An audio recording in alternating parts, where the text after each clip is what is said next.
자, 잘 쉬고 오셨습니까? 이제 부동산의 속성을 한번 설명을 드려볼 겁니다. 지금 어디까지 본 거냐면 페이지 53, 54, 55 그리고 56, 57 이 부분 쭉 봤고 59페이지까지 그 다음 60페이지에 있는 내용입니다. 부동산의 속성. 자, 이제 공간성이라는 게 있어요. 공간성. 순서는 조금 바뀌어져 있어도 그냥 보시면 됩니다. 그 내용들 보시고 나중에 교재로 한번 읽어보세요.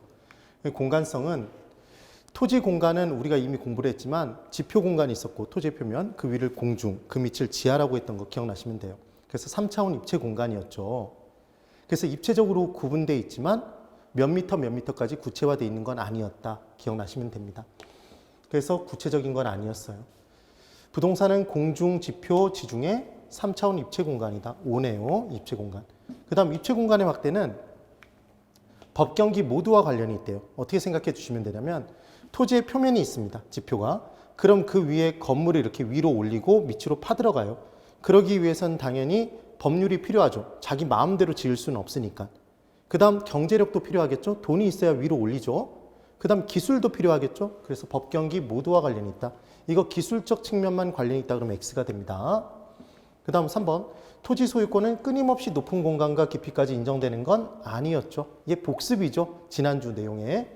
그래서 일정한 높이, 일정한 깊이까지만 인정되더라. 걔를 사적 공중권, 사적 지하권이라고 했던 것. 그래서 조금만 파도 나오는 건 사적 지하권, 토지 소유권에 포함됐고 깊이 파들어가야 나오는 미채굴된 광물은 토지 소유권에 포함되지 않았었던 거 기억나시면 돼요. 네. 그래서 주의, 지하수, 우물은 조금만 파도 나오더라.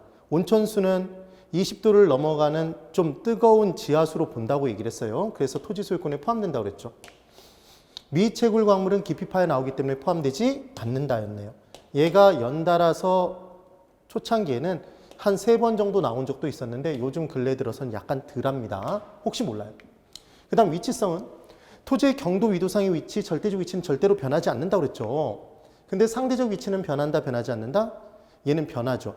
그래서 난지도가 있었던 쓰레기 매각장이 있었던 부분이 걔가 공원으로 조성될지 누가 알았겠어요. 이런 개념이죠. 상대적 위치는 변화합니다. 그래서 부동산의 유용성에 더 많은 영향을 끼치는 건, 쓸모에 영향을 끼치는 건 상대적 위치이며 변화가 가능하므로 우리는 장기적인 배려 예측이 필요하다 이렇게 얘기를 하는 거죠. 그런데 한 가지 생각해 볼까요, 여러분? 토지의 절대적 위치가 경도 위도상의 위치가 어디냐에 따라서 그 토지가 산악지대의 토지일 수도 있고 평야지대의 토지일 수도 있잖아요. 그럼 절대적 위치도 유용성에 영향을 끼치겠네요. 그러니까 절대적 위치는 토지의 가치에 아무런 영향을 끼치지 않고 상대적 위치만 영향을 끼친다 그러면 걔는 X예요. 그래서 절대적 위치도 영향을 끼치고 상대적 위치도 영향을 끼치지만 토지의 가치에 좀 더 많은 영향을 끼치는 게 뭐다? 유용성에 좀 더 많은 영향을 끼치는 건 상대적 위치고 얘가 끊임없이 변화가 되니까 지금 현 상황만 따지는 게 아니라 장기적인 배려, 예측이 필요하다는 얘기죠. 그 다음 2번. 접근성이 높으면 높을수록 부동산의 가치는 높아지나 반드시는 아니다 이렇게 돼 있어요. 그래서 이마트가 있습니다. 이마트에 가까이 위치되어 있는 아파트가 있다면 멀리 떨어져 있는 아파트보다 생활의 편리함이 높으니까 가치가 올라가겠네요. 그렇겠죠. 그런 개념이에요. 그게 접근성입니다. 그런데 얘가 높다고 해서 반드시 그런 건 아니에요. 그리고 접근성이 곧 거리를 의미하는 건 아니더라. 얘를 어떻게 기억해 두시면 되냐면 이런 얘기입니다. 거리는 정말 가까운데 접근성이 떨어지는 경우가 있어요. 예를 들자면 도로가 있는데 이 도로가 폭이 20m래요. 20m랍니다. 근데 차가 쌩쌩 지나다녀요. 도저히 무단횡단을 할 수가 없어요. 여기 A의 집이 있고 여기에 가게가 있습니다. 편의점이 있어요. 그러면 얘는 직선거리로 따지면 20m잖아요. 그런데 무단횡단이 불가능해서 횡단보도를 건너야 되는데 이 횡단보도가 얼마만큼 떨어져 있냐면 1km 떨어져 있대요. 그럼 배가 출출해서 이 가게를 가려면 1km 가서 횡단보도 20m 건너고 다시 1km를 가야 되겠네요. 그럼 접근성은 높아야 떨어져요? 당연히 떨어지죠. 이해가 되셨죠? 그래서 접근성과 거리는 똑같은 개념이 아닙니다. 그걸 꼭 기억해 두시면 돼요. 그 다음 이제 주거용 부동산의 경우에 뭐 여기서 하나만 더 설명을 드려보면 그래도 우리 기본 이론반이니까 이런 개념을 볼 수도 있겠네요. 접근성이 오히려 지나쳐서 가치가 떨어지는 경우가 있어요. 여러분, 만약에 접근성이 높다고 부동산의 가치가 다 높아지느냐 이렇게 문제가 나오면 틀린 건데, 그 대상물 자체가 좋은 것일 수도 있고 나쁜 것일 수도 있잖아요. 아까 말씀드렸던 대형 쇼핑몰, 대형 할인점 같은 경우에는 생활의 편리함이 높아지니까 좋은 거예요. 그래서 접근성이 높아질수록 가치가 올라갈 거예요. 그런데 쓰레기 매각장이라면 접근성이 높아지면 높아질수록 가치는 오히려 떨어지겠죠. 당연히. 그래서 위험이나 혐오의 대상물의 경우에는 접근성이 높아지면 가치는 떨어지게 돼 있습니다. 그럼 과연 위험이나 혐오의 대상물이 아니다라면 그때는 접근성이 높으면 무조건 가치가 올라가느냐? 그건 아니더라는 거예요. 시장은 여러분 위험의 대상물인가요? 시장. 아니죠. 혐오의 대상물도 아니에요. 그런데 시장 근처에 주택이 있으면 생활의 편리함이 높으니까 가치가 올라가겠는데, 얘가 접근성이 지나쳐서 시장 안에 주택이 됐어요.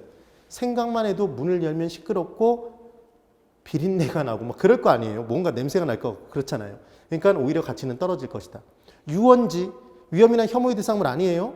근데 그때 주택이 옆에 있으면 쾌적성이 높겠네요.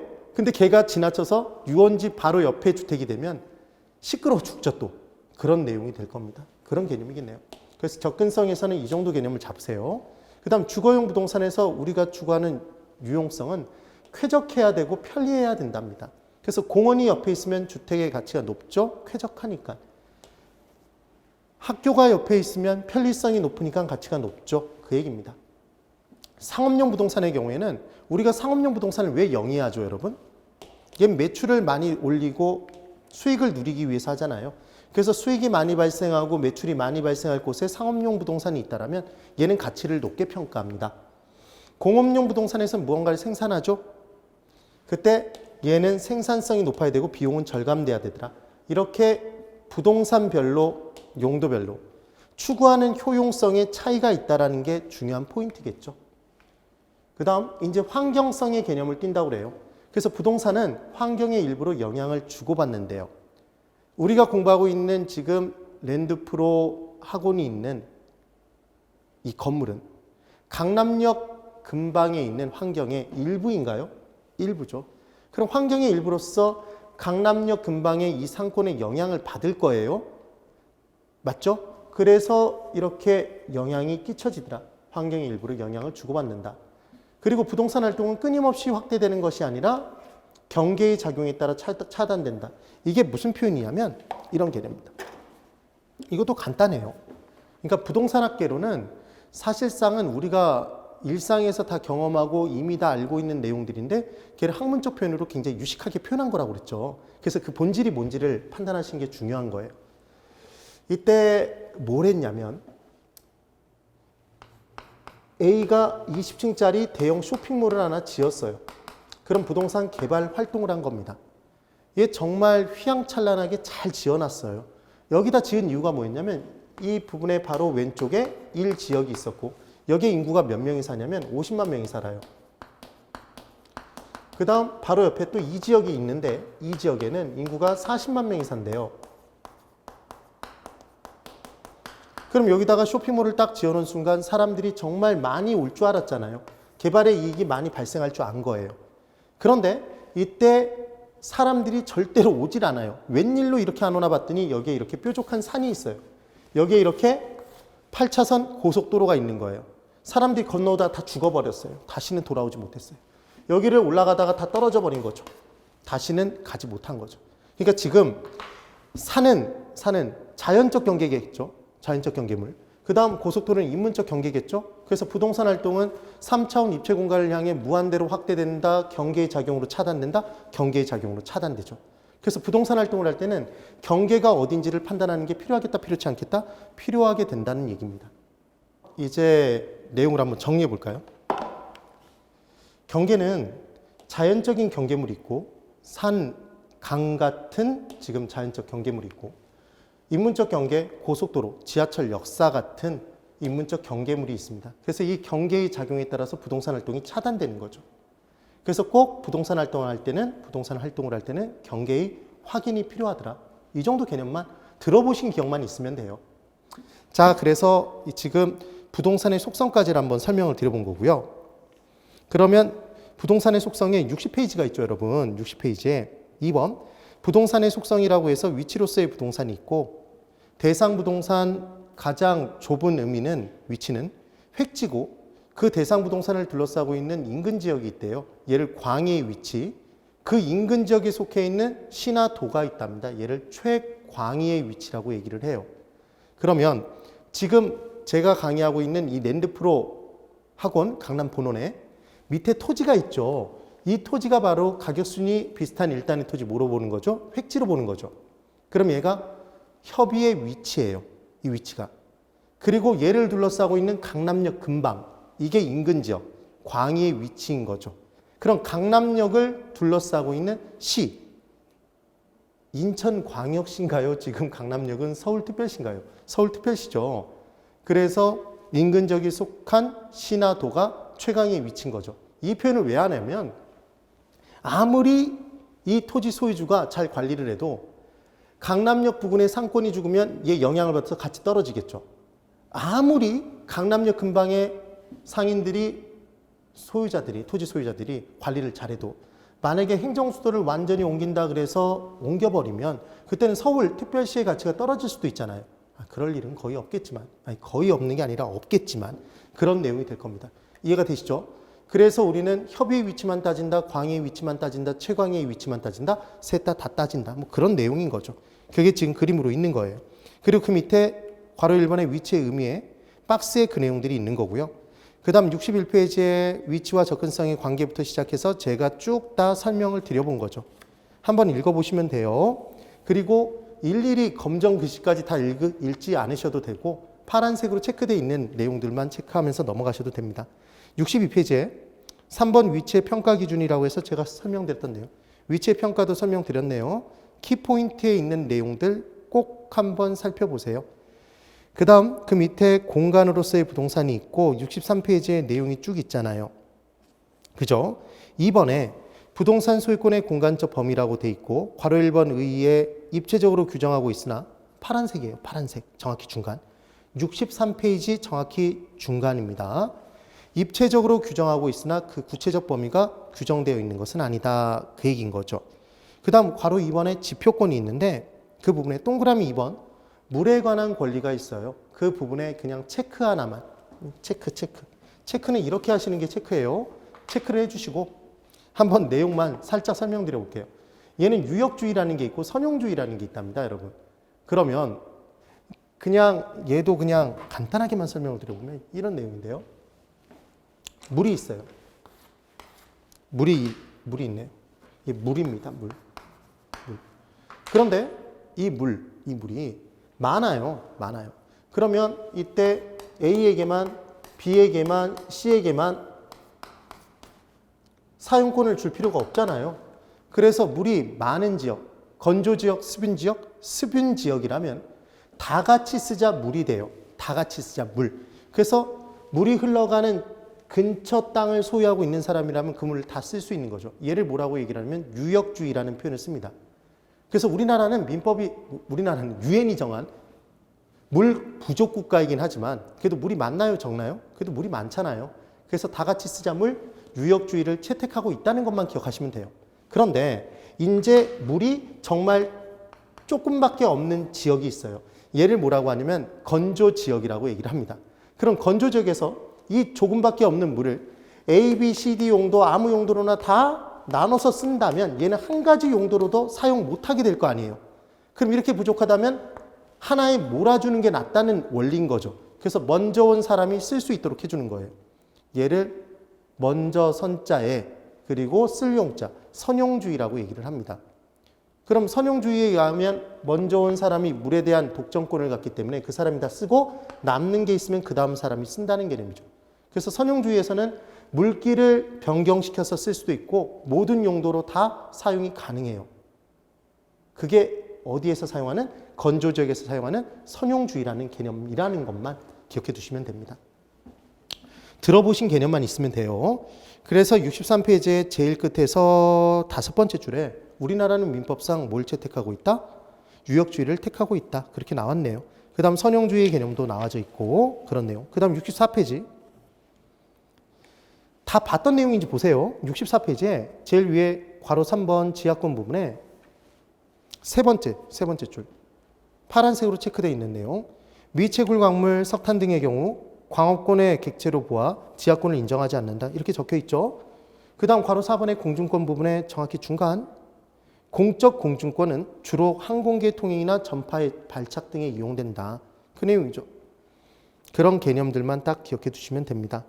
그 다음 동그라미 4번의 공간활동에 기억, 중심지가 외곽으로 연장되어 수평 공간이 확대되면 옆으로 뻗쳐나가는 건 얘는 수평 공간의 확대예요. 그럼 도심에 직장을 두고 있는데 도심의 집가 수준이 너무 높아서 주택을 둘 수가 없대요. 주거 비용이 부담이 커지니까. 그래서 주택이 외곽으로 빠져나간답니다. 얘가 바로 도심에 직장을 두고 외곽에 주택을 두는 직장과 주거가 분리되는 현상, 직주분리죠.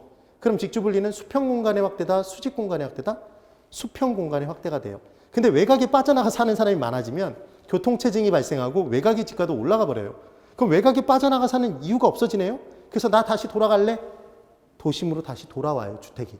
그런데 돌아와 봤더니 여전히 도심에 집가는 높으니까 주택을 단층으로 지어서는 승부가 안 나죠. 그래서 주택이 고층화되겠죠. 그럼 위로 쭉 올라가는 건 수직 공간의 확대겠죠. 그래서 직장과 주거가 접근되는 건 직주 접근이다. 직주 접근이고 걔를 수직 공간의 확대라고 표현할 수 있습니다. 그게 지금 파란색의 내용으로 나와 있는 거죠. 그 다음 니은에 공중공간의 활용 방안으로 개발권 이전제. 개발권에 동그라미 치시고 걔는 용적률이에요. 개발권 이전제는 나중에 자세히 공부하실 겁니다. 그 다음 용적률 인센티브 제도는 개발을 하는데 이때 녹지로 조성한대요. 일부 땅을. 근데 그 부분에 녹지로 기부하거나 녹지로 조성하겠다고 얘기한 땅이 정부가 봤을 때 굉장히 바람직한 거예요. 지방자치단체가 봤을 때. 그럼 걔의 경우에는 위로 더 올려라? 이렇게 인센티브를 줄 수 있겠네요. 이게 용적률 인센티브 제도예요. 그럼 용적률 인센티브 제도는 위로 올리는 거니까 공중공간의 활용과 관련이 있겠네요. 그런 내용인 거죠. 그 다음 65페이지에 그림으로 표현을 한번 해본 거고, 그 다음 괄호 이제 3번에 환경으로서의 부동산이 있고 경계 차단 뭐 등등등의 내용이 있습니다. 그 밑에 박스에 자연적 환경, 인문적 환경의 내용 그렇게 보실 필요 없어요. 그냥 적어 놓은 거예요. 그 다음 66페이지에 인근 지역의 연령 현상이라고 돼 있는데 얘는 나중에 설명 드려볼 겁니다. 그냥 간단하게. 그 밴드에서 한번 하거나 아니면 심화이론 할 때 살짝만 설명드리고 넘어갈 거예요. 많이 중요하지 않습니다. 근래 들어서 시험으로 나오는 경우가 거의 드물기 때문에. 그 다음 68페이지에 부동산 활동과 부동산 현상이라고 돼 있는데 이 부분이야말로 근래 들어서 시험에 정말 거의 안 나오고 있는 부분이에요. 그래서 제가 옆에다가 69페이지 보시면 핵심 쟁점에 중요도가 낮은 부분으로 간단하게 살펴본다라고 돼 있고 팁 부분에 암기법에 이발관을 뭐 소유한다 뭐 등등등 적어놨잖아요. 그리고 그 밑에 암기법에 MM으로 거래 이런 식으로 적어놓은 내용만 한번 읽어봐 주세요. 많이 중요하지 않습니다. 정말로. 네, 그래서 쭉쭉 넘어갈게요. 그래서 이 부분들은 제가 다음에 한 번만 그냥 설명드리거나 문제풀이할 때 한번 그냥 간단히 설명드리거나 밴드에서 한번 설명드리고 말게요. 중요도가 현저하게 떨어집니다. 그래서 76페이지에 여러분들은 꼭 뭘 해보셔야 되냐면 제가 이론을 공부하면 뭘 하셔야 된다고 얘기했죠? 문제 풀어보셔야 된다고 그랬죠? 빈출 지문 OX 꼭 풀어보셔야 되고요. 76, 77에 그 다음 78, 79까지 나와 있는 내용들 꼭 풀어보시고 80페이지부터 돼 있는 꼭 적중 예산 문제 이게 사실은 다 기출 문제들이죠. 기출 문제들을 꼭 풀어보세요. 그리고 이미 이 기출 문제 중에 거의 대부분을 우리가 밴드에서 기초 입문 과정을 진행할 때 풀었었습니다. 그러니까 기초 입문 과정을 들어보신 분들은 복습의 개념으로 또 한 번 교재에 있는 내용을 풀어보시고 아닌 분들은 풀어보시고 꼭 밴드로 들어오셔서 공부하세요. 문제 풀어보셔야 됩니다. 네, 그래서 총론 부분의 내용이 정리가 된 거고 이제 경제론 부분의 내용을 들어가서 공부를 우리가 해야 돼요. 그래서 경제론 내용은 좀 연결을 해서 쫙 한번 보기 위해서 10분 쉬고 또 들어가 보도록 하겠습니다. 되셨죠? 예, 꼭 10분 쉬시고 다시 잘 돌아오세요. 10분 쉽니다.